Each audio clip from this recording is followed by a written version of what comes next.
तीसरी आँख खोली राम मंदिर में चोरी भइल रो कुछ बोली।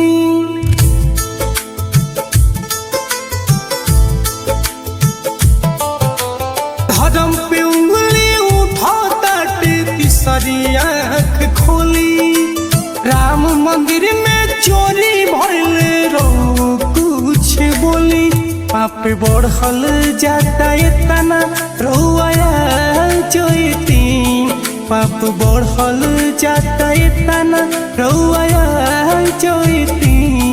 कहाँ सुतल बनी देव तनी जाग जैती कहाँ सुतल बनी देव तनी जाग जैती।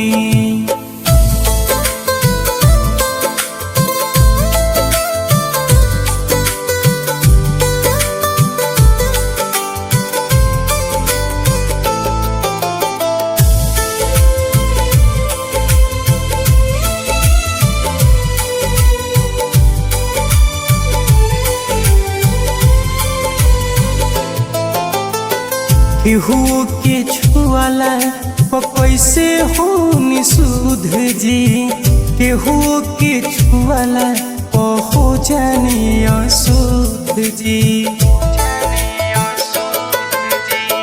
केहू के छुआला कैसे हो निषुध जी केहू के छुआला हो जाने अशुद्ध जी। रौवे बचाई आके देव लोक से धरती पर समझाई। पाप बढ़ल जाता इतना रौया जोती पाप बढ़ल जाता इतना रौया जोती। कहाँ सुतल बनी देव तनी जाग जैती कहाँ सुतल बनी देव तनी जाग जैती।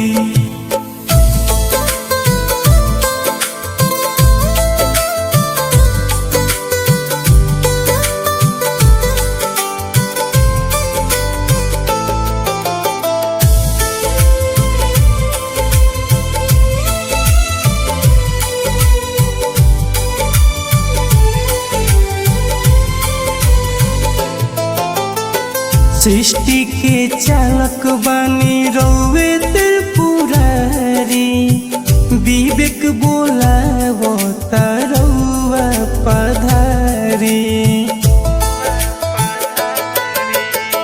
सृष्टि के चालक बनी रौवे त्रिपुरारी विवेक बोलावो तरौआ पधारी। धर्म के चोला ओढ़ अधर्म में लूटोता बचाली ना तो बिकराल रूपवा भेज दी काली। पाप बढ़ल जाता इतना रोया जोती पाप बढ़ल जाता इतना रोया जोती। कहाँ सुतल बनी देव तनी जाग जैती कहाँ सुतल बनी देव तनी जाग जैती।